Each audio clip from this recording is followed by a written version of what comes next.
بسم الله الرحمن الرحيم. السلام عليكم ورحمة الله وبركاته. النهاردة هنعمل الممبار الضاني وازاي نحشيه وتنظيفه سهل جدا ومفهوش حاجة. والسر بتاع المطاعم هنا، السر هنا بيجيبوا قطعة كبيرة من اللية وبيفرموها، وهنا بتسيح مع الزيت. بنسيحها مع الزيت كويس، وبعد كده بنضيف عليها البصل المقطع. انا هنا مسبكة الصلصة لوحدها، وغسله الخضار ومقطعاه مجهزاه. يا دوبك بس البصله هضيفها وتشويح بس، ومش هتبان. لو عايزه تشيلي منها الحاجات التانية، الحاجات اللي هي بتطلع منها شيليها عادي، وممكن وهي كده كده مش هتبان. بنضيف كده البصل عليها، يا دوبك بس نديله تتبيله. وهنا الممبار انا غسلاه ومنضفاه الاول، بقلبه. حتى الرفاع بقلبه بمعلقه او بحاجه او بمقوره صغيره كده، حاجه او حاجه رفيعه، علشان تعرفي تنضفيه. الاول بيتنقع بخل وليمون وملح و... ودقيق، وبسيبهم شويه، بسيبهم شويه كده على ما اعمل اي حاجه. وبعد كده باجي انضفهم، بلاقيهم يعني ما بياخدوش وقت. هنا احنا ضفنا معلقه كبيره فيها فلفل اسمر مطحون، وبنشوحها معاها برضو بتدي ريحه حلوه. وهنا برضو هضيف معلقه برضو بهارات مشكله. عندك بقى شطة، عندك فلفل. انا خرطت قرن فلفل احمر ونعمته وحطيته برضو عليه، بس ما صورتهوش. وهنا حطيت برضو معلقة كبيرة كمون. هنا بقى هنقلبها كويس. يا دوبك احنا مش هنشوح هنحمر البصل، لا، احنا هنديها تشويح بس عشان تطلع السكر اللي فيها. هنا بقى انا خلاص الرز غسلته وصفيته، والخضار برضو غسلته كويس وقطعته. وهنا بقى بقلب الخلطه. هنا الحله اللي هسلق فيها، وهنا كنت بوريكم المعلقه ديت. هنا قرن فلفل كان عندي احمر برضو، خرطته يعني ناعم، وضفته عليها. هنا بقى بقلب الخلطه في حله كبيره عشان الكميه تكفي، لان مش هتكفي في الصينيه اللي انا بعمل فيها. هنا بقى ضفنا عليها كل حاجه، الملح والخضار طبعا، اللي انت عايزاه، شبت، بقدونس، كزبره خضراء. بيتغسل كويس ويتنقع، وبعد كده بنقطعه. وهنا صلصة الطماطم انا ضربها في الخلاط وسايباها برضو تتسبك، وانا عاملة كذا فيديو كده. هنا ده الممبار. هنا ده انا غسلاه ونقعاه كويس ومنضفاه، شايلة منه كل حاجة. وبعد كده قلبته. وحتى الرفيع برضو بقلبه، حتى اللي ما اتقلبش رفيع خالص قوي قوي ما يتقلبش، بيتنقع برضو في الخل والليمون. وبغسله بقى تحت الحنفية. هنا بقى بوريكم الممبار اهوت انا بحشيه.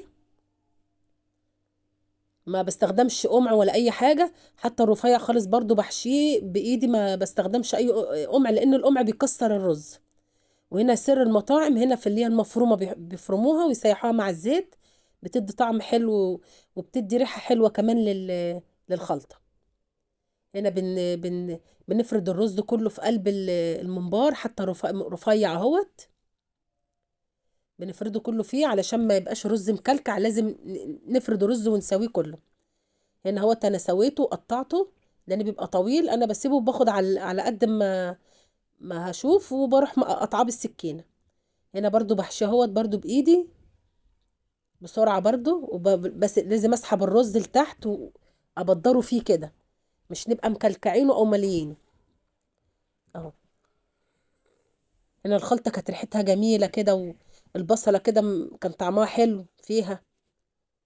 اهو برضو بقطعه، يا دوبك بحشي اهوت على قد ما انا باخد اهو.